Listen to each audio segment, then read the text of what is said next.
Good morning or good afternoon, everybody, depending what coastline or part of the country you're in. I'm Dennis Miller. We'll be starting. Let's talk about a committee structure. What kind of committees do you want to have on the board here?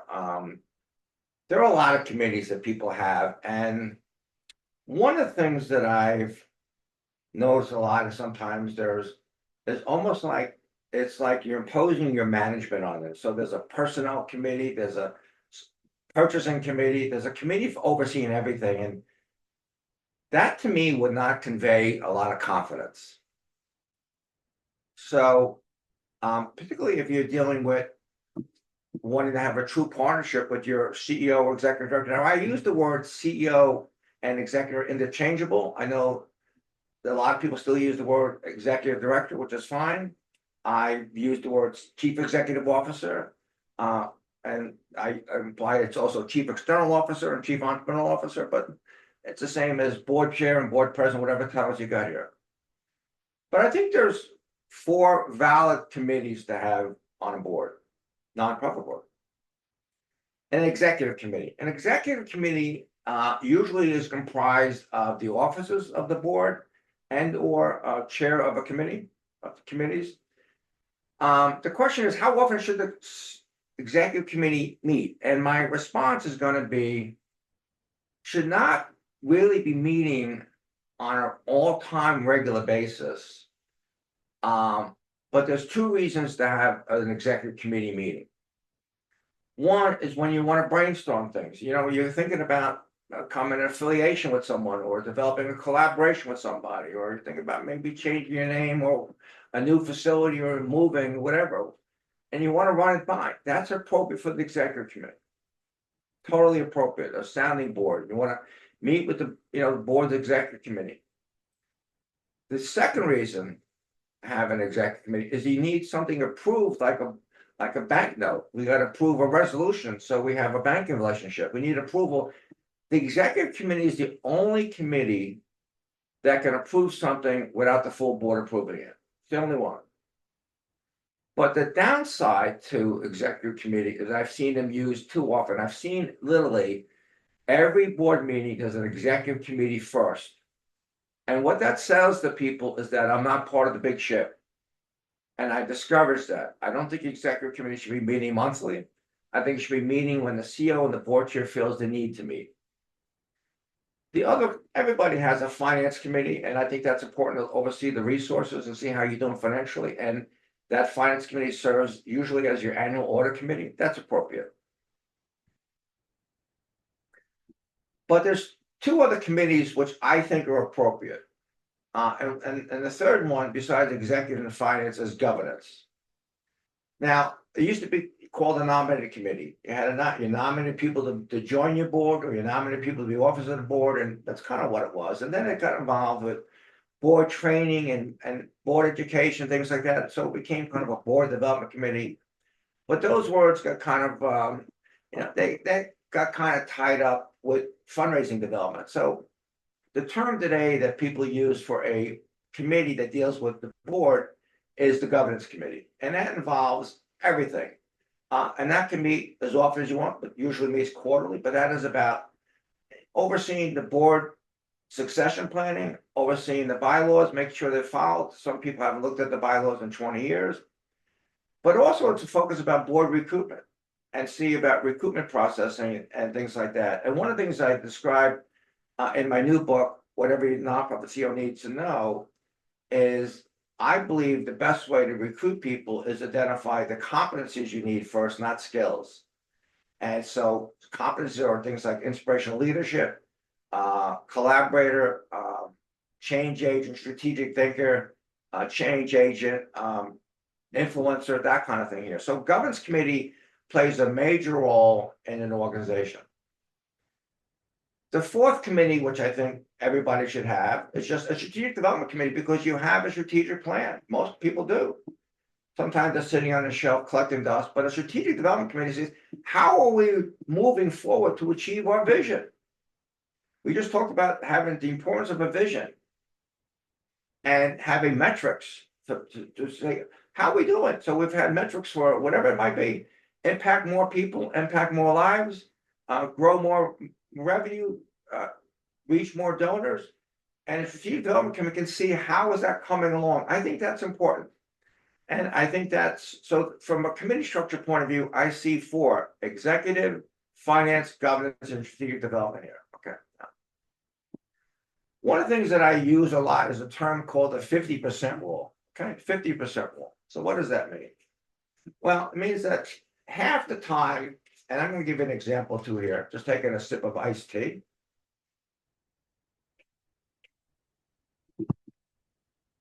Good boards, as you all know well, and you serve on them or work for them or work with them, have a, have a committee structure. We just talked about it, and committees give their reports.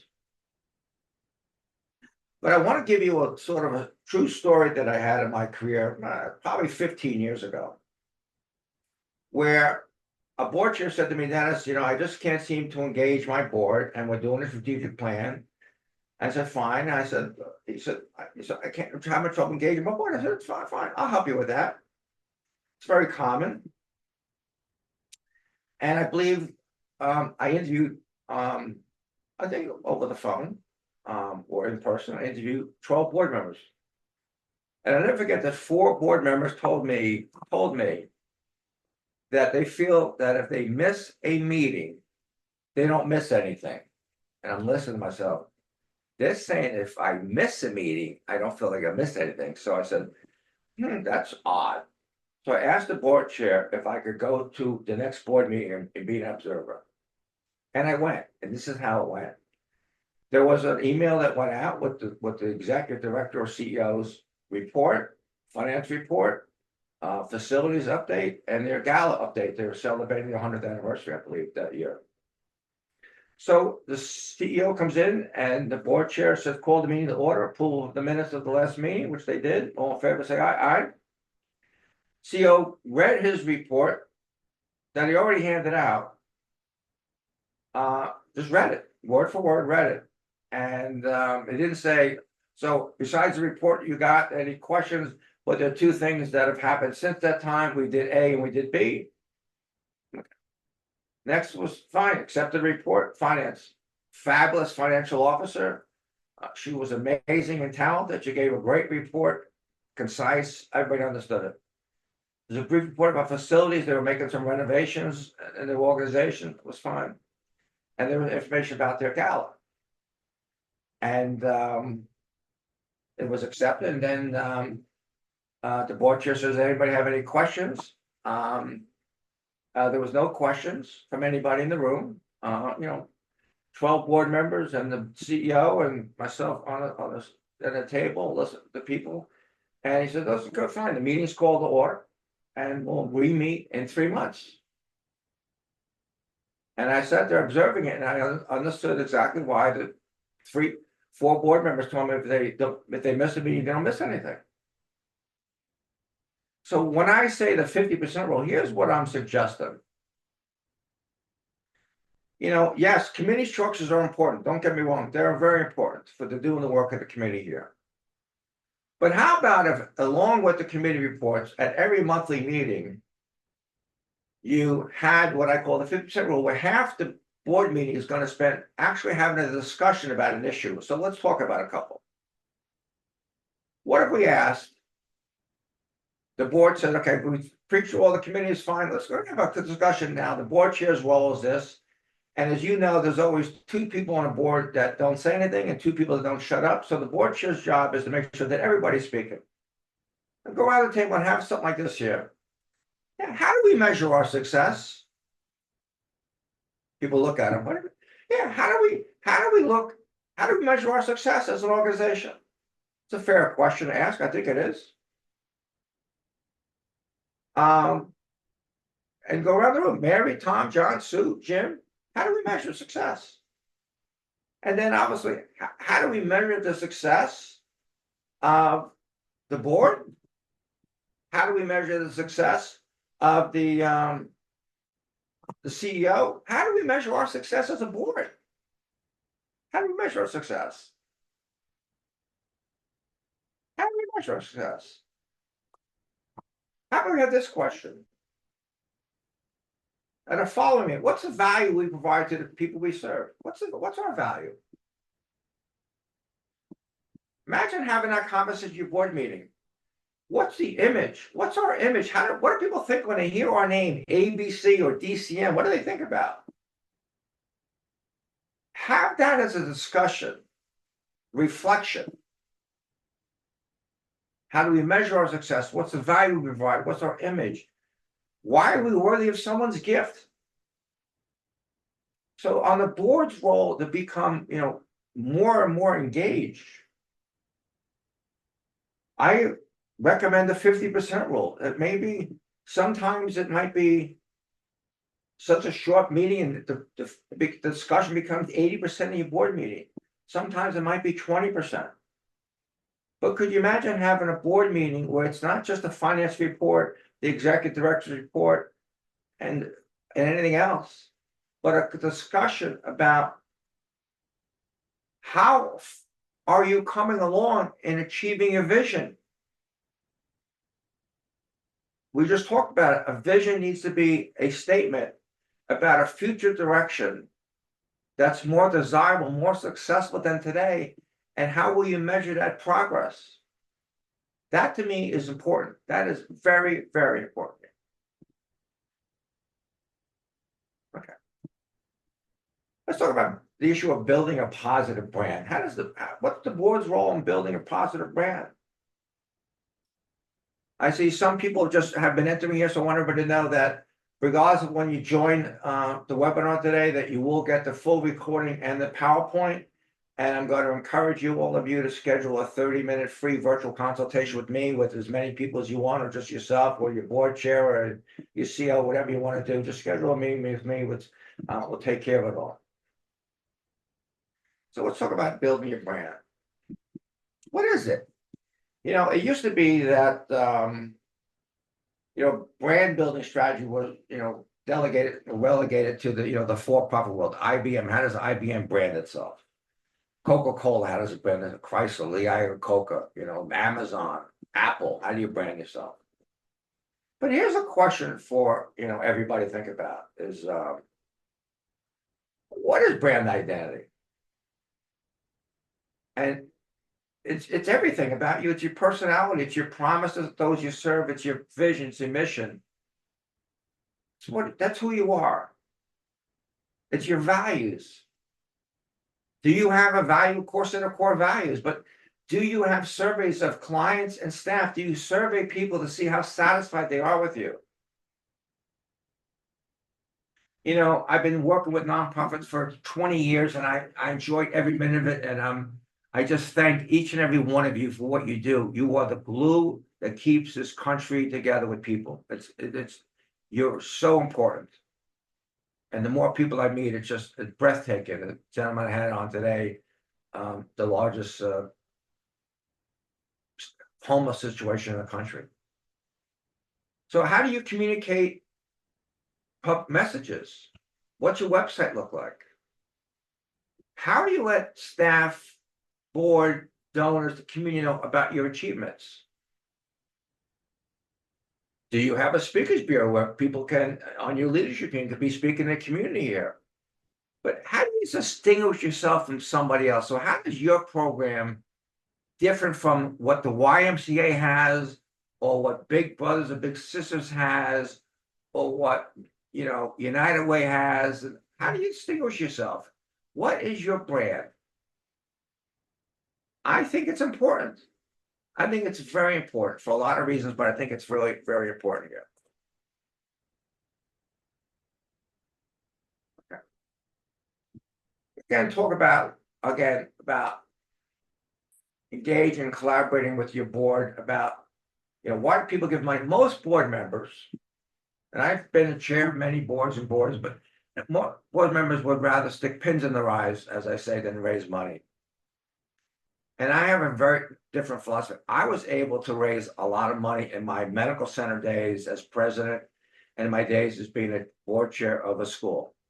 So let's go over a couple of things here. Why do people give money? And these are real principles of philanthropy that are research-based. They give because they've been asked. I mean, very few people drive by your organization and drop off a gift just to do it. But they've been asked by, it could be a letter, it could be a phone call, an email, could be social media, could be something they've seen on a website, could be something, but they've been asked to touch in some way. And they will definitely give to someone they trust and respect. It's important. And yes, they're gonna give to make a difference in your community. Well, community could be your town, your community could be the country, your community could be the world. All over, making a difference, want to make a difference here. But there's two reasons that I want you to come away with, if nothing else here, that about why people give money. It's really important. People give to success, not to the stress. You know, there used to be what I call the tin cup theory versus the investment theory. I don't know if anybody's ever been to the New York City Port Authority bus terminal, but when I was a young kid, my mom took me and my brothers and sister, if she had any money, would take us in to see the Christmas show at the Radio City Music Center. And if you've never seen it, it's an incredible show. It's an incredible show. And but outside the Port Authority bus terminal is always this disheveled looking guy sitting on a cardboard box with a tin cup selling pencils, and he was begging. And for most of us, we see fundraising as begging. It's very uncomfortable. It's very uncomfortable. It is the equivalency of asking your son or daughter to say, hey, mom and I discussed the things. Now that you're 32 years old, we think you should get married. Go to the mall this weekend and try to find someone to marry you. So, really? Yeah, go to the mall. Stand in front of Macy's or some department store and ask me, hey, I'm looking to get married. It's awful. It's terrible. Here's another thing, though. Remember, though, people give to the needs of those you serve, not your organizational needs. You hear that? They give to the needs of those you serve. So if you talk about your organization needs the money, the chance of getting it is slim and less. If you talk about the needs of those you serve, you have a better chance.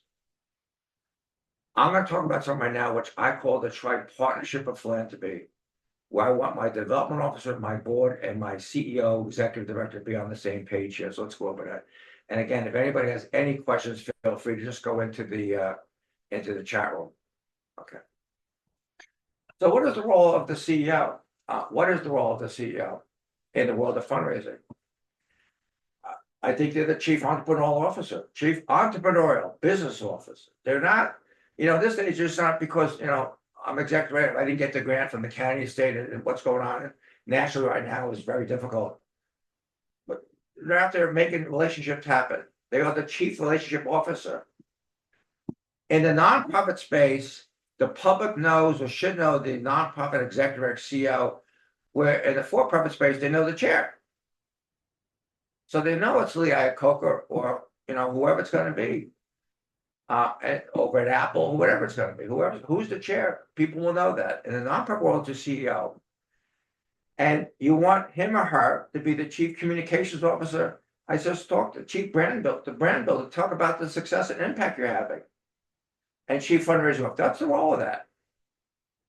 That is the role that you should be playing here. Chief entrepreneurial officer, chief relationship, communication, brand builder, fundraising, and even in many ways, chief external officer. What's the role of the board? Well, we all want, don't we, want the board to advocate for our mission? We want the board to advocate for our mission. Okay, we want to advocate for our mission. Clearly, that's a big part of what we do here, is advocating for our mission, right? So we know that here. And clearly, communicating our achievements. So hopefully on your LinkedIn page, your board member, everybody has it there. But here's what I want the board to do. If we have an engaged and motivated board, because we're having the 50% rule. We're talking about things that matter to us. We're engaging the board in our success or impact, how far we're coming along in our achieving our vision, which we should be. And we want to create an engaged, motivated, and collaborative board. Here's what I'd suggest. I don't want my board members to be asking people for money. Say, what? Say yes.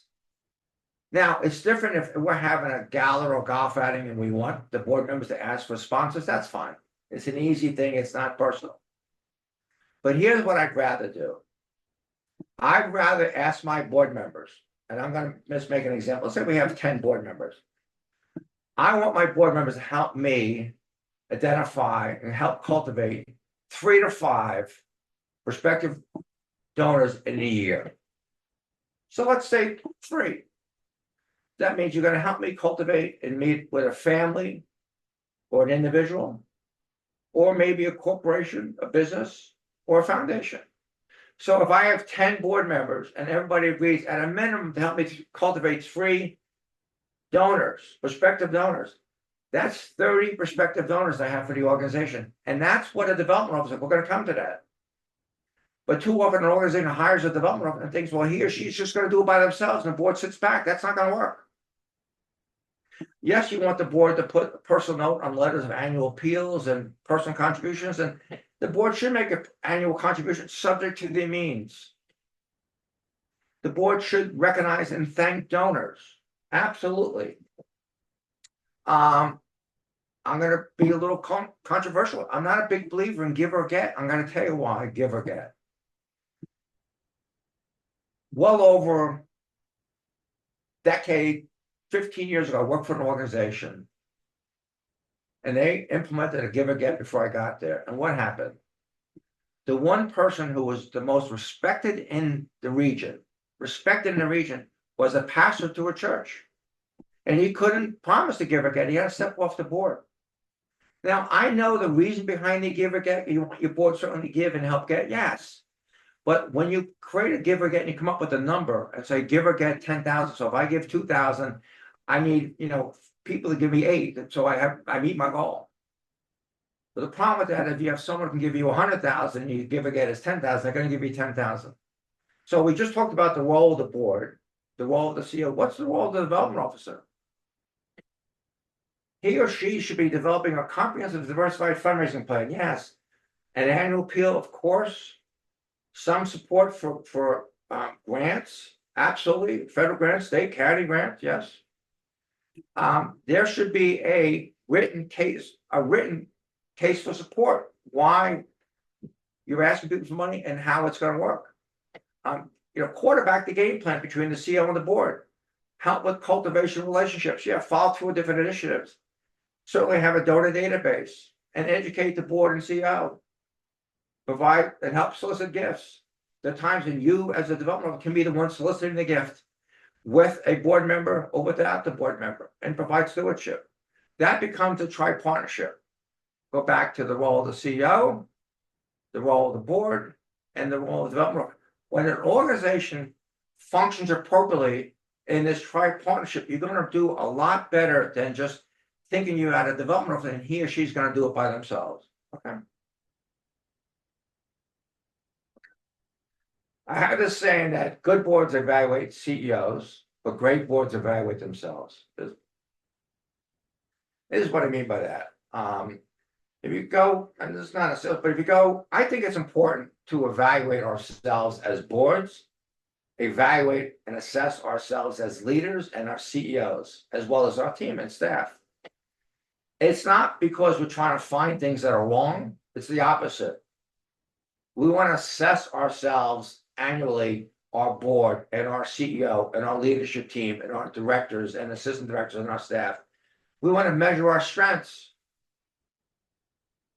We want to measure the strengths we have because we know our strengths. We know that's what we're going to play to our strengths. So in our case here, if our website is, Dennis C as a child Miller.com. We have assessment tools that are beyond affordable, very affordable. And they include many times a self-evaluation. And I think it's important to do I'll evaluate myself as a CEO and the board evaluate me. And we sit down and talk about what maybe the chair and the vice chair or the head of the, compensation committee, whatever you have, sit down and talk about, Dennis, you evaluate yourself really well in these areas, but there's one area we think you need to do better on. Or Dennis, you didn't give yourself a high score. We gave you a high score. And okay. But I think assessment on board, CEO, and leadership should be about how well are we doing on mission, vision, values, and culture. What is our values and culture? I can't overemphasize the importance of, again, of achieving vision. But understanding what we talked about, vision is a future direction that's more desirable than the present. So what are your strategic goals? Are we achieving the goals we need to achieve our vision? Are we? How are we doing on goals? How will we do it on the board CEO partnership? Are we having a partnership, or is it still one-sided? Or the CEO has a partnership with 2 board members that everybody else is left out? That's not a partnership. How is executive leadership doing? How are we going to evaluate executive leadership? If I'm the CEO and I got 6 people reporting to me, how are they doing? And are they doing a self-evaluation to assess them? They should. We certainly talked about today about board governance. But how are our programs, are they impactful? Are they making an impact? It's a question to ask. We got programs, but how impactful are they? Do we measure that at all? Do we measure the programs and services we have? If not, how do we know what we're doing in our business? And obviously, we want to measure ourselves in terms of our brand identity and philanthropy. That is crucial. That is just really important, the whole idea. So in terms of, how to create an engaged, motivated, and collaborative board, is all these issues. It's all of them. It's every one of them. It's about stages of governance, right? We want to understand that it's fiduciary, it's strategic, but we want to be a part of leadership with the board. That partnership is crucial in any relationship, business, marriage, relationship. It's a partnership. Talked about the board's role in strategic planning, the brand and vision. We talked about the committee structures. You have 12 committee structures or 1. Over about the brand, the rule, the 50% rule, etc. So I hope that has helped you in identifying ways of creating and engaging and motivating a board here. So let's turn out, we as a team here invite you to partner with us and help you create an engaged and collaborative board. We've all, my team and I have, decades and decades of experience, and that's kind of why we're here. And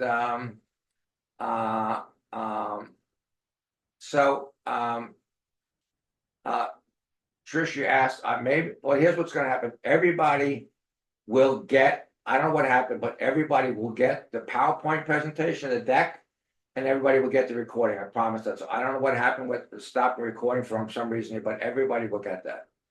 I want to see if there's any questions at this time. Bear with me 1 second here. Does anybody have any questions right now? Does anybody have any questions that they can think about at all? But you're going to get it. You'll trust me. You will get the. I don't know what happened. Anybody have any questions? Anybody have any questions? So, put a question into the chat room. Anything you heard that you may agree with, anything you heard that maybe disagree with. But I know Yvonne and Tricia, you get the deck here. Any other questions? Okay, listen, I thank you for participating. This is the fourth part of our 4-part series.